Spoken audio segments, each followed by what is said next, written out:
안녕하십니까. 반갑습니다. 쉼표 청춘의 윤정혁입니다. 자, 급하게 올렸어요. 그래서 퇴근을 하자마자 제가 이제 지금 찍어서 바로 올리는데 거의 생방이나 다름없을 것 같습니다.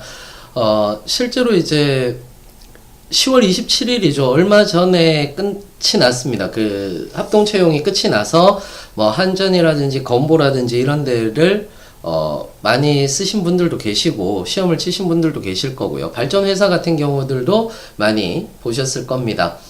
그 위에 뭐 다음 주에도 이번 주죠. 이번 주 토요일에도 사실상 이제 LH가 있고 그 다음 주에도 농어촌 공사가 있는데 좀 이런 큰 데는 계속해서 이제 관심을 가지시거든요. 그런데 이제 우리는 또 쉼표 청춘 아니겠습니까? 너무나 이제 큰데 관심을 많이 가지는 데들도 있지만은 관심을 가지지 않는 곳들도 좀 있습니다. 그래서 그런 부분들을 여러분들한테 이야기를 좀 드리려고 하는데, 얼마 전에 뜬 곳이 이제 연구개발특구진흥재단이라는 곳입니다. 연구개발특구진흥재단이다 라고 이렇게 이야기를 할 수가 있습니다. 아마도 지금 현재 우리 PD가 없어요. 지금 PD가 없어서 아마 그림자도 지고 막 할 것 같은데 조금 이제 그 영상물이 차이가 나더라도 좀 이해는 해 주십시오. 저 혼자 그냥 집에 와서 찍는 거라서 여러분들이 좀 이해는 해 주시기 바랍니다.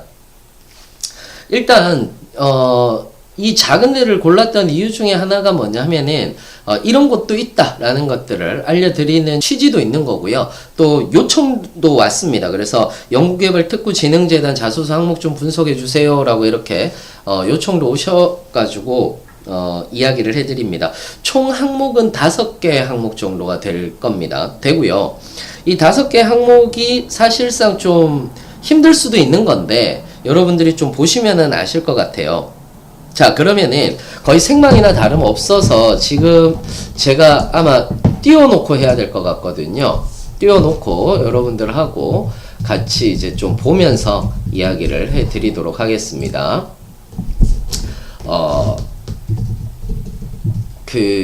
지금 이제 연구개발특구진흥재단입니다. 연구개발특구진흥재단으로 들어가시면은요, 지금 아마 창에서는 안 보이실 겁니다. 저하고 같이 이제 보시면 좋은데, 거기까지는 기술을 잘 모르겠어요. 자, 어찌됐건 이제 여러분들하고 같이 이제 좀 보시면은 제일 좋을 것 같은데, 일단 항목부터 먼저 볼게요. 항목 같은 경우는 첫 번째, 5개 항목이 있습니다. 첫 번째는 최근에 학업이나 기타 사회 경험을 하면서 특별히 도전적인 목표를 세웠던 경험을 기술하여 주십시오 라고 이렇게 있습니다. 자, 도전적인 목표를 세웠다라고 이렇게 얘기를 하잖아요. 그러면은 도전적인 목표를 세웠다라고 얘기를 하니까 여기서 이제 가장 중요한 게 있습니다. 도전적이라는 말을 빼세요. 어떤 목표를 세웠다라는 거예요. 그 목표를 세운 이유가 뭔지가 확실하게 나와야 되는 거죠. 그래서 그 목표를 세웠던 이유에 대해서 정확하게 이야기를 해주시면은 더 좋을 것 같고요. 그렇게 해서 내가 결과를 냈다라는 얘기까지만 하더라도 충분히 될 수 있을 것 같습니다. 제 자소서 수업을 들으셨던 분들은 아실 텐데 여기서 결과물을 냈다라고 얘기를 하는 것은 목표를 성립했다, 목표를 달성했다라는 얘기하고 같은 내용입니다.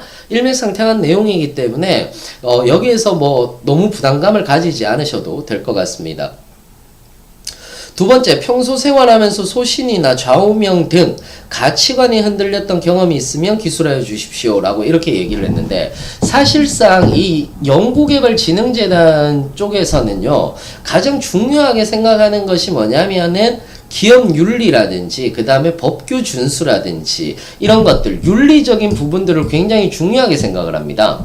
그 외에 기술 사업화 직렬 부분에서도 역시 마찬가지로 공정한 업무 수행 태도라든지 이런 부분들을 굉장히 중요하게 생각을 하는 거거든요. 그러다 보니까 소신이나 좌우명을 꺾지 않는 것이 중요하죠. 그래서 소신이나 좌우명이 있고 그것이 윤리성과 부합한다라고 이렇게 얘기를 하면은 가치관이 흔들렸다. 이거는 편법이라든지 또는 다른 좋은 유리한 조건들이 있었다라는 거죠. 이러한 것들에서 내가 흔들렸다. 하지만 중요한 것은 뭐냐? 소신이나 그 다음에 좌우명대로 나아갔다라는 이런 얘기들을 하시는 것이 훨씬 더 좋고요. 만약에 기술 사업화 직렬이다라고 하시면은 여기에서 직무수행 태도를 보시면은 이해관계자들과 유기적이고 상호보완적인 관계를 유지한다라고 얘기를 했거든요. 그러니까 관계를 흐트러뜨리지 않는다라는 거. 그러니까 만약에 단체라면 단체에서의 관계를 흐트러뜨리지 않는다라는 것. 이건 역시 굉장히 중요한 부분 중에 하나다라고 이렇게 보시면 될 것 같습니다. 그 다음에 세 번째 보시면은 지원 분야의 전문 지식 습득과 능력을 증진시키기 위해라고 얘기를 했잖아요. 여기서 자, 전문 지식이라고 얘기를 하면은 여러분들도 같이 저하고 같이 직무기술서를 펴놓으셔야 돼요.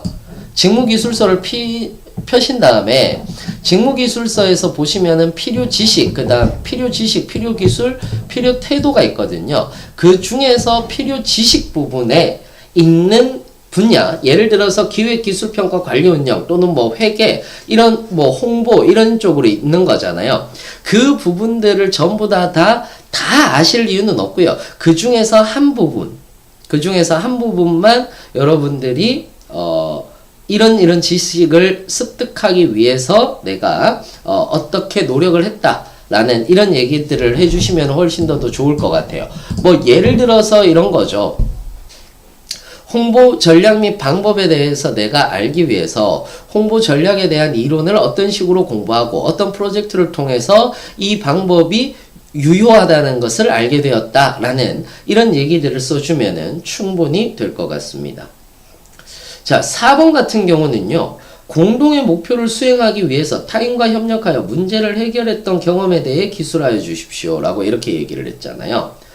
공동의 목표를 수행하기 위해서 타인과 협력하여 문제를 해결했다라고 얘기를 하는 거니까요.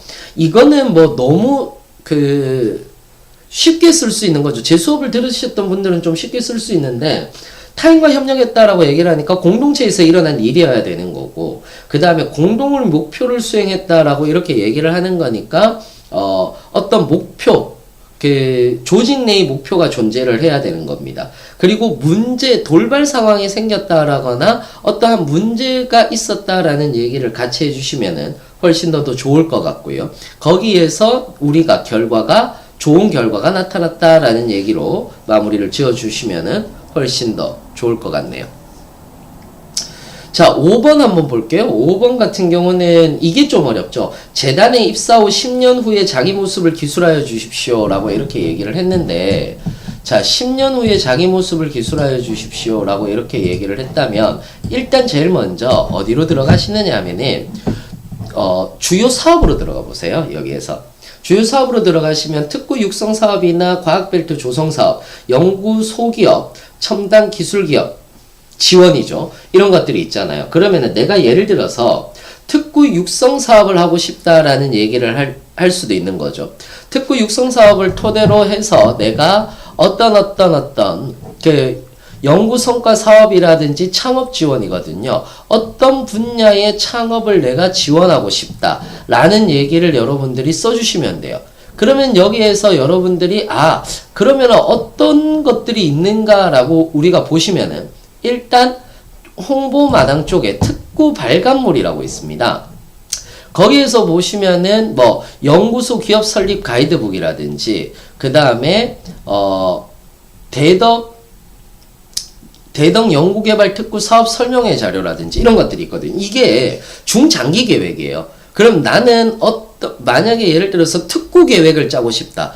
대덕 특구만이 아니라 내가 어떤 부분에서 특구를 한번 만들어 보고 싶다라는 얘기가 나올 수가 있는 거죠. 그러면 10년 후에 자기 모습을 기술하여 달라라고 얘기를 했으니까 여기서 간과하는 것은 재단에 입사하는 겁니다. 그러니까 재단의 어떤 사업과 반드시 연결이 되어야 된다라는 것이고요. 거기에서 여러분들이 참고를 하실 것이 바로 특구 발간물을 참고를 하셔서 보시면은 훨씬 더 좋을 것 같습니다.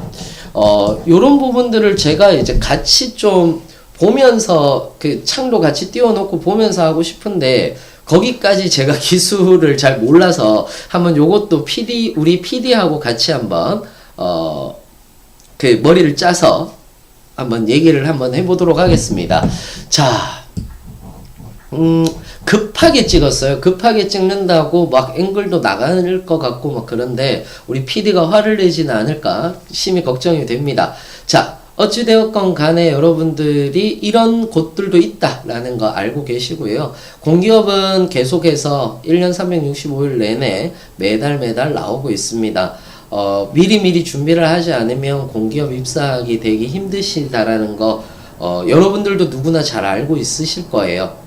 제가 늘 얘기하는 거 있습니다. 취업은 인생의 전부는 아닙니다. 제발 취업이 목표가 되지 말고 목적이 되지 말고 취업은 여러분들의 인생의 수단임을 잊지 말고 여러분들의 내일을 위해서 한 발자국 더 걸어 나가시길 바랍니다. 저는 여러분들의 내일을 늘 응원하겠습니다. 그러면은 저는 더 좋은 영상으로 여러분들을 만나 뵙도록 하겠습니다.